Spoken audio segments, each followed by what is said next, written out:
تیری عظمتوں سے ہوں بے خبر، یہ میری نظر کا قصور ہے۔ اعوذ باللہ من الشیطان الرجیم، بسم اللہ الرحمن الرحیم۔ وقاتلوا في سبيل الله واعلموا أن الله سميع عليم۔ من ذا الذي يقرض الله قرضا حسنا فيضاعفه له أضعافا كثيرة والله يقبض ويبسط وإليه ترجعون۔ صدق الله العظيم۔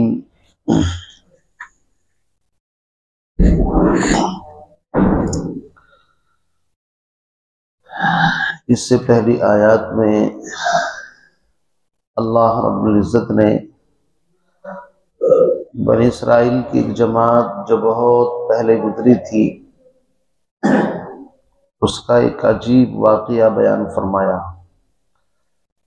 تمہید کے طور پر،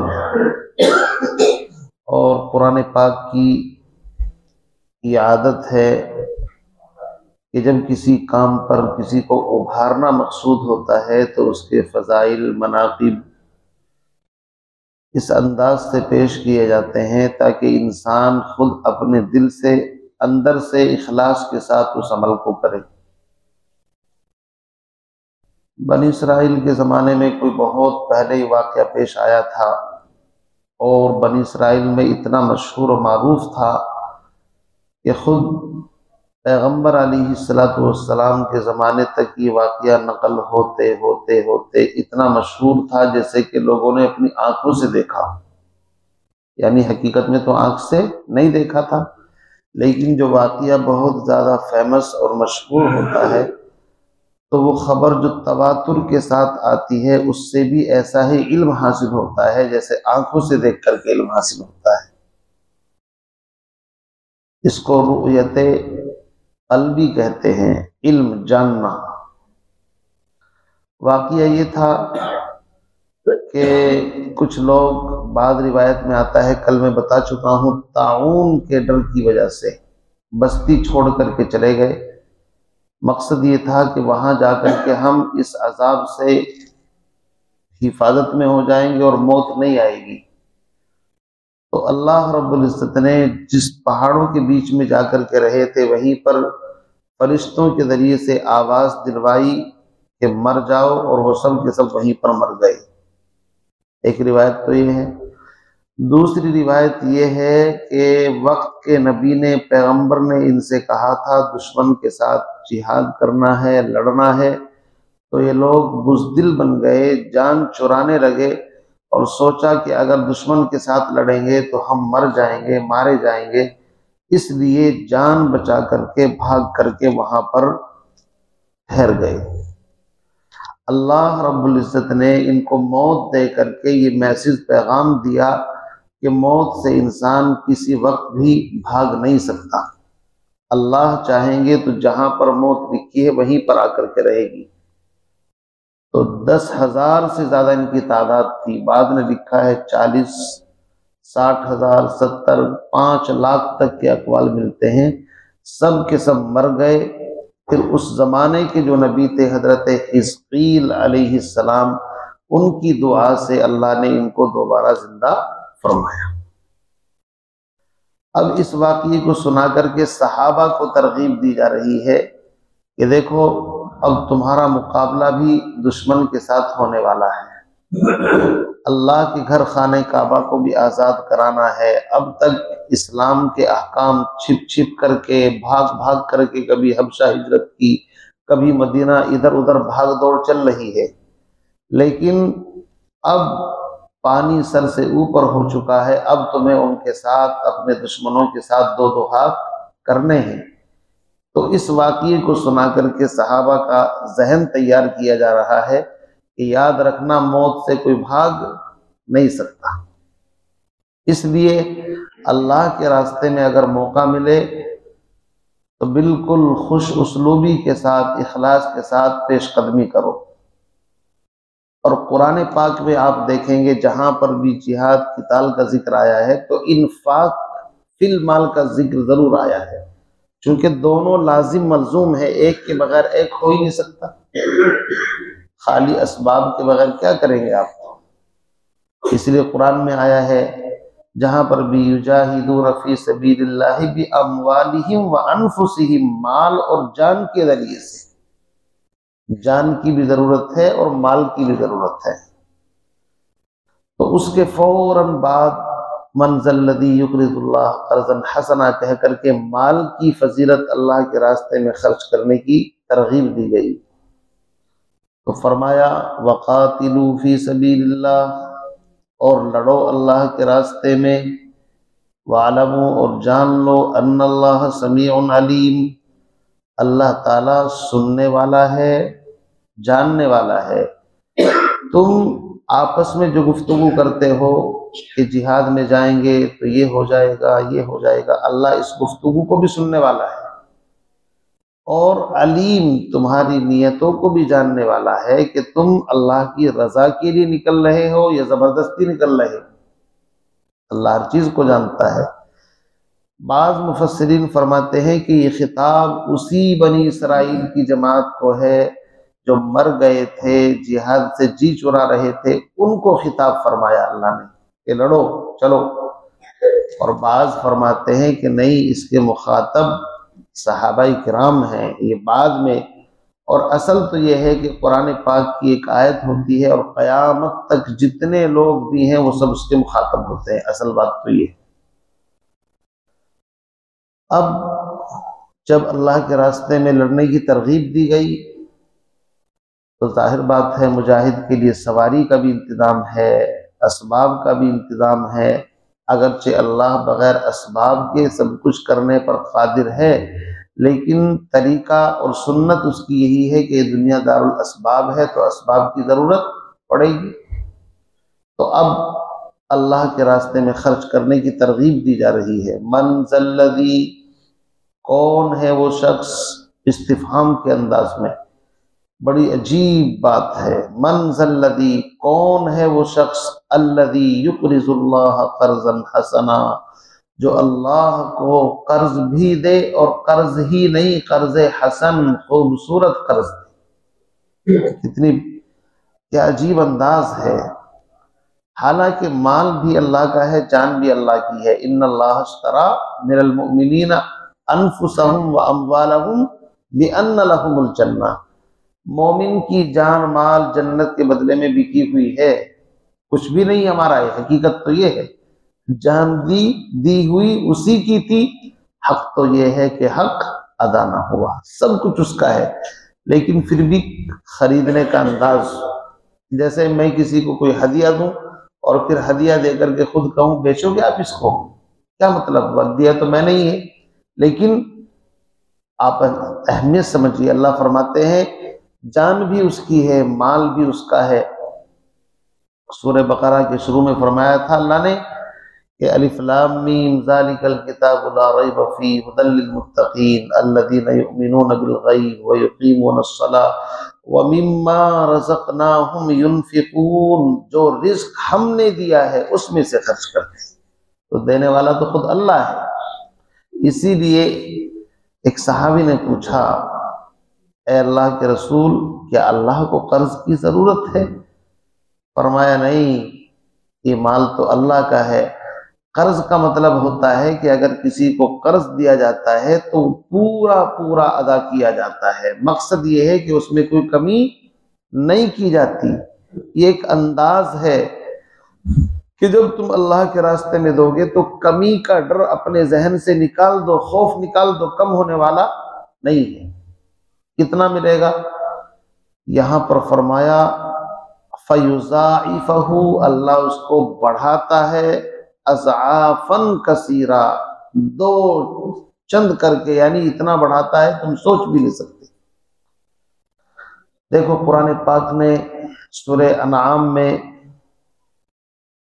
ایک آیت آئے گی من جاء بالحسنۃ فلہ عشر امثالھا، جو ایک نیکی کرتا ہے 10 گنا دیا جاتا ہے۔ یہ عام ضابطہ ہے اللہ کا، ایک کے بدلے میں 10۔ اللہ کے نبی نے فرمایا یا اللہ یہ تو کم ہے، میری امت کو تو اور زیادہ چاہیے۔ تو اللہ نے دوسری آیت نازل فرمائی جو ابھی اسی سورہ بقرہ میں آئے گی، اگلے پارے میں آنے والی ہے، مثل الذین ينفقون اموالهم فی سبیل اللہ کمثل حبۃ انبتت سبع سنابل فی کل سنبلۃ مئۃ حبہ، مثال دے کر کے جیسے کہ ایک دانہ زمین پر ڈالو، اس میں ایک بال اگتی ہے اور ہر بال میں 100 دانے، پھر ان کو 700 تک بڑھاتا ہے۔ اللہ کے نبی نے فرمایا یہ بھی کم ہے۔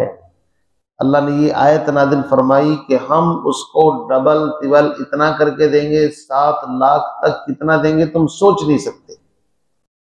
پھر بھی اللہ کے نبی دعا کر رہے اللہ اور، تو اللہ رب العزت نے قرآن پاک کی ایک آیت اور نازل فرمائی کہ اللہ اتنا دیں گے، انما یوفی الصابرون اجرہم بغیر حساب، حساب کتاب ہی فیل ہو جائے گا، اتنا دیں گے۔